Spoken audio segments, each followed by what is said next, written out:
An illegal alien from Mexico charged with sexually abusing an 8-year-old girl has racked up nearly $1 million in medical bills, courtesy of the American taxpayer.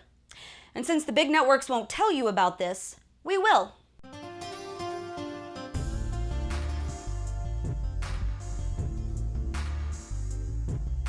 Hey guys, I'm Brittany Hughes for MRC-TV, here to tell you all about the illegal alien who has cost us nearly $1 million in medical bills over the past year and a half.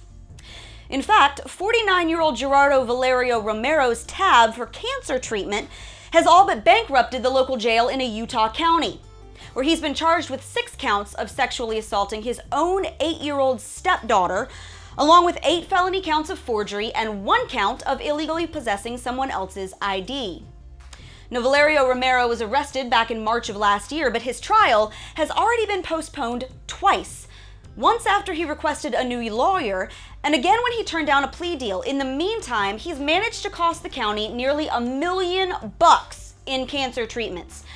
And that's even after the hospital agreed to a discount. The Washington Post reports that Valerio-Romero's cancer treatments have completely drained the county jail's entire medical budget, which was only about $500,000 to begin with. This problem has gotten so bad, in fact, that Sheriff Jim Tracy announced he's resigning effective August 3rd, largely thanks to budgetary stress stemming from having to fork over this guy's medical costs and figuring out which governmental body bears responsibility for paying it. Now, the county commission is actually scrambling to shift tax dollars around from other public services so that they can cover this one inmate's mounting expenses, despite the fact that he shouldn't even be here in the first place. Now, you might be asking why authorities don't just release this guy and boot him back to Mexico. Well, they would, except the sheriff's office said that they're afraid to drop the charges and let him go, because they aren't convinced that he'll actually get deported, and even if he does, that he won't just come right back. And isn't that just a little sad? Now, keep in mind that this is just one illegal inmate in a sea of similar stories across the entire country. The DOJ estimates illegal aliens make up roughly 28% of some 184,000 total federal inmates. That's about 51,000 individuals. Now, according to the Federal Register, each of those prisoners costs an average of $32,000 a year, meaning that illegal alien felons alone cost American taxpayers about $1.6 billion annually.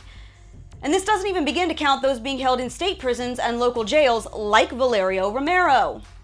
But of course, leave it to the poor folks in Utah to pick up the tab for a serial child molester's chemo, because leftist policies have allowed creeps like this to live illegally in the U.S., assault little kids, and then get free government health care.